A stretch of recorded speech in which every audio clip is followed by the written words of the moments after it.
সকাল সকাল উঠে আজকে হচ্ছে মেজাজটা একটু ভালো ছিল। তার কারণ হচ্ছে বাচ্চা যদি অসুস্থ থাকে কোনো কিছুই ভালো লাগে না। তো আজকে হচ্ছে শীতে একটু সুস্থ হয়েছে, এজন্য একটু মনটাও ভালো লাগছে। ছেলেমেয়ে তো মনে করো মা-বাবার সব কিছুই জুড়ে থাকে ছেলেমেয়ে। ছেলেমেয়ে যদি অসুস্থ থাকে তাহলে কি কোনো কিছু ভালো লাগে বলো? কোনো কিছুই ভালো লাগে না। সকালবেলা ঘুম থেকে উঠেছি। ঘুম থেকে উঠে হচ্ছে ব্রাশ করছি। নমস্কার সবাইকে, কেমন আছো সবাই জানিও সবাই কমেন্টে। আমি প্রতিদিনের মতন আজকে একটু মোটামুটি ভালো আছি, তার কারণ মেয়েটা একটু সুস্থ হয়েছে। সকালে চলে গিয়েছিল, আমার শাশুড়ি মাকে বলেছিলাম কি তো আমরা ঘুম থেকে ওঠার আগে তুমি কিছু টাকা নিয়ে একটু বাজারের থেকে সবজি নিয়ে এসো। তো বাজারে যে সবজির দাম, তার কারণ এখন হচ্ছে সবজির সিজনাল যে সবজিগুলো উঠবে, ফুলকপি, পাতাকপি, ওলকপি, এগুলো কিন্তু মনে করো এখন সিজন শুরু, এইগুলোর সিজন শুরুতে একটু দাম থাকে। দেখো এই দুটো ফুলকপি 100 টাকা কেজি, মানে 80 টাকা করে কেজি নিয়েছে। দুটো ফুলকপি 100 টাকা নিয়েছে। আমি 200 টাকা দিয়েছিলাম দুটো ফুলকপি কিনতেই, 105 টাকা দাম হয়েছিল। তারপরে হচ্ছে আর 1 কেজি মূলো। আমরা শীতের দিনে ফুলকপি মূলো খেতে সবাই পছন্দ করি, বিশেষ করে আমি। ফুলকপি হলে, ফুলকপির তরকারি রান্না করলে আমি ফুলকপির তরকারির ভিতরে ডুবে থাকতেও পছন্দ করি, এরকম একটা ব্যাপার। গত বছর মানে একটা কথা আছে না, সবার দাম কমে কিন্তু তোমার দাম তো কমলো না, এরকম একটা ব্যাপার আছে। তেমন দেখো ফুলকপি কিন্তু দাম কমলেও ওইভাবে দাম কমে না। কিন্তু গত বছর ফুলকপির কেজি 10 টাকাও হয়েছিল। যারা লাগিয়েছিল খেতে তা মানে যারা লাগিয়েছিল এগুলো, তারাও ঠিক মতন দাম পায়নি। তারপরে দেখেছি অনেক ভিডিও আমার সামনে এসেছে যে ফুলকপিগুলো নাকি তারা পাড়ায় পাড়ায় হচ্ছে ভেঙে ফেলছে, এরকম তাদের ক্ষেতের ভিতরে। তো এবছর হচ্ছে ফুলকপির দাম শুরুতে 130 টাকা 60 টাকা থেকে শুরু করেছি খাওয়া, আর এখনই এসে দাঁড়িয়েছে হচ্ছে 80 টাকা। তো যাই হোক, ওগুলো বের করে রেখে হচ্ছে ঘরের ভিতর চলে আসছি। এই 3 দিন হচ্ছে ঘরের কোনো কাজই করা হয় না। যেমন ধরো ঘরের ভিতরে যে এলোমেলো জামা কাপড় করা থাকে সেগুলো ভাজানো হয় না। এমনি বিছনাটা ঝাড় দেওয়া হয় ঘন ঘন, কারণ বিছনার ভিতরে সারাদিন স্মৃতি শুয়ে থাকছে, এজন্য বিছনাটা পরিষ্কার করে রেখেছি। কিন্তু অন্য কিছুই করা হয়নি। এই যে যে জামা কাপড় ধুয়ে ধুয়ে এনে রেখেছি, শুধু ধোয়া জামা কাপড়ের একটা গাঁটটি হয়েছে, অনেক জামা কাপড় ছিল। এগুলো হচ্ছে আজকে একটু গুছিয়ে রাখছি, তার কারণ হচ্ছে কি আজ 2-3 দিন তো শীতেও অসুস্থ, কোনো কিছু ভালো লাগে নাই করতে, ওকে সময় দিতে হয়েছে। ও কাশি দিছে, ও মানে কোলে করা লাগছিল, তারপরে গ্যাস দিতে হয়েছিল, ওষুধ খাওয়াতে হয়েছিল, এই জন্য হচ্ছে সময় পাচ্ছিলাম না। তারপর সময় যেমন তেমন মন টন ভালো ছিল না, এটাই। তারপর হচ্ছে আজকে হচ্ছে রাত্রে একবার কাশ উঠেছিল। তারপরেও কাশ উঠলেও দেখা যাচ্ছে কি কাশের সাউন্ড ভালো ছিল, আমাদের অতটা ভয় লাগে নাই যে শ্বাসকষ্ট শুরু না হয়ে যায়। তারপরে হচ্ছে ও একটু রাত্রে ঘুমাতে কম পেরেছে, আর সকাল 6টায় যেহেতু ওর গ্যাসের সময় থাকে, এজন্য সকাল 6টায় ওরাকে গ্যাস দিতে উঠলে তাহলে ওর মানে ওই সকালের ঘুমটা নষ্ট হয়ে যায়। এদিকে রাতেও একটু কাশের কারণে ঘুমাতে পারে না, এজন্য হচ্ছে কি হয়েছে, ওকে একটু মানে ঘুম পাড়িয়ে রেখেছি। এখন বাজে হচ্ছে 10:30 মতন। ওর বাবা ডিউটি চলে গিয়েছে, আর আমি বাজার এনেছে মা, সেগুলো গুছিয়ে রেখে তারপরে হচ্ছে ঘরে এসে আমি সিদ্ধিকে বারবার ডাকছিলাম, কাজ করছিলাম আর ডাকছিলাম যে সিদ্ধি তুমি ওঠো, এখন তোমাকে কিছু খাইয়ে ওষুধ খাইয়ে তারপরে আমি রান্না বান্নার কাজে যাব। দেখো প্রত্যেকদিন সকাল উঠে কিন্তু এগুলো করি না, তারপরেও আজকে দেখা যাচ্ছে মশারি টানানি রয়েছে, তারপরেও হচ্ছে আমি কাজগুলো করলাম। তার কারণ কি এগুলো তো এখন হচ্ছে কাজগুলো যদি না করি, দেখো শীতের পোশাক চলে এসেছে, মানে আমারটা আসে নাই এখনও, সিঁথিরটা আসে নাই, শুধু সিঁথির বাবারটা এসেছে শীতের পোশাক। তাইতে হচ্ছে আলমারির ওনার ছাইটা পুরো ভর্তি হয়ে গিয়েছে। ওনার এমনি formal dress, normal civil dress, তারপরে মনে করো ওনার পোশাক ইউনিফর্মের 4টা প্যান্ট, 5টা শার্ট, তারপর ওনার বেল, ওনার এক সাইড পুরো ওনারটাই ভর্তি। আগে তো ছিল না, তারপরেও মনে করো আলমারি ছিল না, তারপরেও ব্যাকআপ করা গেছে, কিন্তু এখন আর সেটাও হচ্ছে না। শীত আসলে কোথায় জামা কাপড় রাখবো আমি এটাই বুঝতে পারছি না। আমি শীতে বাবাকে বলছিলাম যে শীত এসে পারি নাই এখনও, তোমার এত জামা কাপড় হয়ে গিয়েছে, আরও তো না জানি তুমি শীতে কী কী কিনবে এবার। তারপরে হচ্ছে কি সিদ্ধিকে আমি বললাম কি বাবা তুমি এখন ওঠো, উঠে তোমাকে কিছু খাইয়ে দিই। দেখো ও কিন্তু মনে করো যে জ্বর হলে, যখন জ্বর পড়ছিল তখন একটু খেয়েছিল, জ্বর হলে তো জানো বড় মানুষের তাই খেতে ভালো লাগে না, আর ও তো ছোটো মানুষ, ওর কী খেতে তেমন ভালো লাগবে।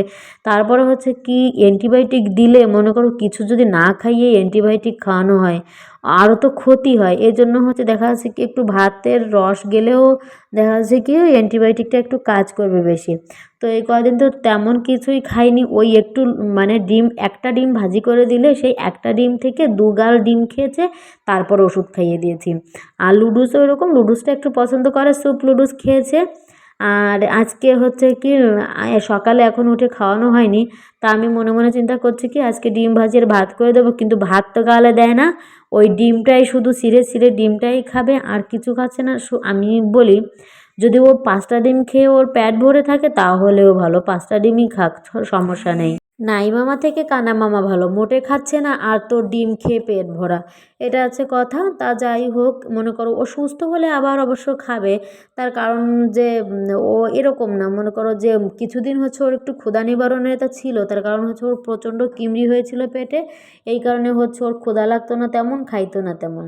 এখন হচ্ছে দেখা যাচ্ছে কিমড়ির ওষুধ খাওয়ানোর পরে কিমড়িগুলো মরে গেছে, যাই হোক ভালোই বেরোয়েছে কিমড়ি, এখন হচ্ছে একটু সুস্থ আছে, এখন একটু খাবার রুচিটা ওর আছে। কিন্তু জ্বর হয়েছে এত 103-4 জ্বর অবস্থায় কি কোনো বাচ্চা বা কোনো বড় মানুষ তাই খাওয়ার এনার্জি পায় না, আর ও তো মানে কোথাকার ছোট মানুষ, ও কি তেমন, কিন্তু ওই যে কাঁথা দিয়ে এখন শুয়ে আছে। দেখো আজ কদিন তো হচ্ছে কি রান্না বান্না মনে করো তোমাদের দেখাতেও পারে না তেমন আর কি, স্মৃতি হচ্ছে একটু সুস্থ আছে, এই জন্য হচ্ছে রান্না বান্না করতে আসছি বাইরে, আর আমি বাইরে রান্না করতে তো ভালো লাগে জানোই তো। দেখো আজকে রান্না হচ্ছে ফুলকপি তরকারি আর হচ্ছে জলপাই টক।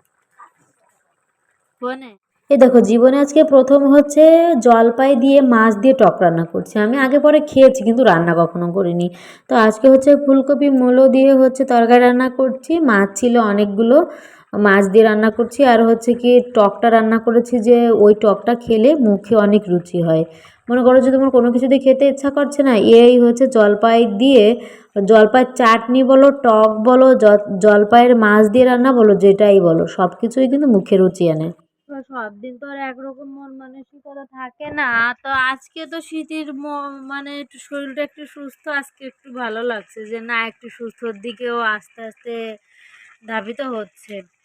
এখন হচ্ছে রান্না, ওর বাবার আজকে অনেক কড়া ডিউটি আছে, আজকে হচ্ছে কি একটা মিছিল প্রোগ্রাম আছে সেখানে ডিউটি, উনি সকালে ডিউটি চলে গিয়েছে কিছু নাটা খেয়ে, তারপরে আমি হচ্ছে রান্না করতে চলে আসছি এখানে, এখন রান্না হচ্ছে, রান্না এখন বাজে মানে 12টার মতন, ওকে স্নান করাতে বলেছে আর আমি ওদিকে রান্না বান্না করে নিয়ে উপরে রাইস কুকারে ভাত রান্না করতে দিয়ে আসছে, আর এখানে আমি হচ্ছে এগুলো রান্না করে নিয়ে উপরে চলে যাবো এখন। তো এখন হচ্ছে বেলা 1:30 মতন বাজে, আমি হচ্ছে ভাত বেড়ে নিয়েছি, গত দিনের হচ্ছে তোমার পাতাকপি ভাজি ছিল সেগুলো আমি খাবো, আমি পাতাকপি খুব পছন্দ করি। আমার শাশুড়ি মা আমাকে বলছে কি যে তুই এতগুলো পাতাকপি সব একা একা খেয়ে নিলি, আমি বললাম কি যেটা পছন্দ সেটা আমি খেতে পারি ভালো এরকম। তো যাই হোক, এখন বাজে হচ্ছে 1:30 মতন, আমি সিধির বাবাকে ফোন করেছি, আজকে তো জানি যে ডিউটি খুব চাপ থাকবে, এজন্য ফোন করেছিলাম যে তুমি যদি আসতে না পারো তাহলে আমি খেয়ে সিদ্ধিকে গ্যাস দিয়ে তারপরে আমি একটু ঘুমাবো বলছিলাম। তো ও বলছে কি আমার আজকে আসতে দেরি হবে অনেক, তুমি খেয়ে নাও।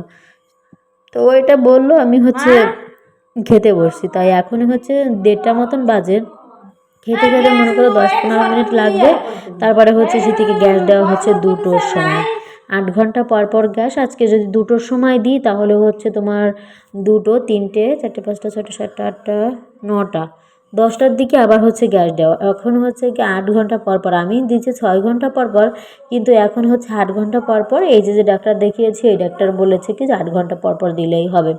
তো আর সাথে অ্যান্টিবায়োটিক চলছে, আরও সাথে আরও 2-3টে ওষুধ, দুপুরে কোনো ওষুধ নেই, শুধু মুখে খাওয়ার একটা ওষুধ আছে, মানে দুপুরের হচ্ছে নাপা যে জ্বরের যে ওষুধটা সেটা আছে, আর দুপুরে তেমন কোনো ওষুধ নেই, এজন্য হচ্ছে একটু রিল্যাক্স, তার কারণ ওষুধ খাওয়াতে গেলে বেশি বাহানা করে, এই তিতা না ফিতা, মানে সত্যি কথা বলতে দেখো ছোটো মানুষ তো কী আর বলবো, ওই যে ওষুধগুলো, ওই যে অ্যান্টিবায়োটিকটা অনেক তিতা, এখন এই তিতা ওষুধ তো মনে করো আমাকে দিলেও আমি খেতাম না, আমি তাই কেমন ওষুধ খাই, আমার অসুস্থ হলে আমার যদি 1 ডোজ ওষুধ খেয়ে যদি ভালো লাগে আমি পরের ডোজ আর কাবার করি না এরকম, তাহলে ও তো বাচ্চা মানুষ, ও কী করি বলো, তারপরে তো ওকে আমরা জোর জোর করে খাওয়াচ্ছি।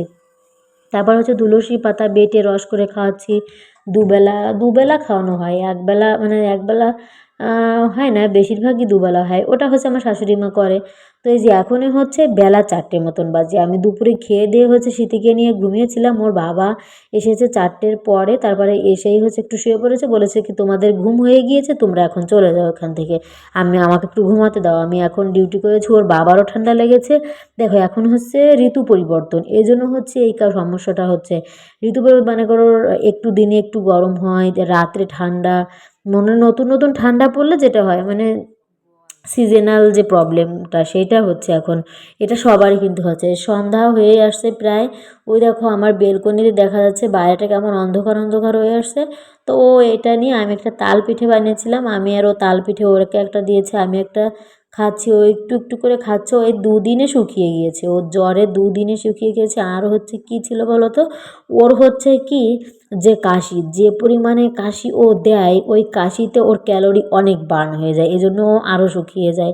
তো বেলকনির দিকে একটু হেঁটে আসছিলাম, বেলকনিতে দেখো বাইরে কিন্তু অন্ধকার অন্ধকার হয়ে আসছে, ল্যাম্প লাইট জ্বালিয়ে দিয়েছে অলরেডি। তার কারণ আমাদের এখানে হচ্ছে আমার বাসার সামনেই হচ্ছে একটা সোলার ফিট করা ল্যাম্প লাইট আছে, মানে ল্যাম্প লাইট। ওই ল্যাম্প লাইটের হচ্ছে কি উপরে মনে করো তোমার একটা সোলারেরই থাকে, ওইখান থেকে মনে করো সারাদিন চার্জ হয়, রাত হলেই মানে অটো তোমার ওইখানে আলো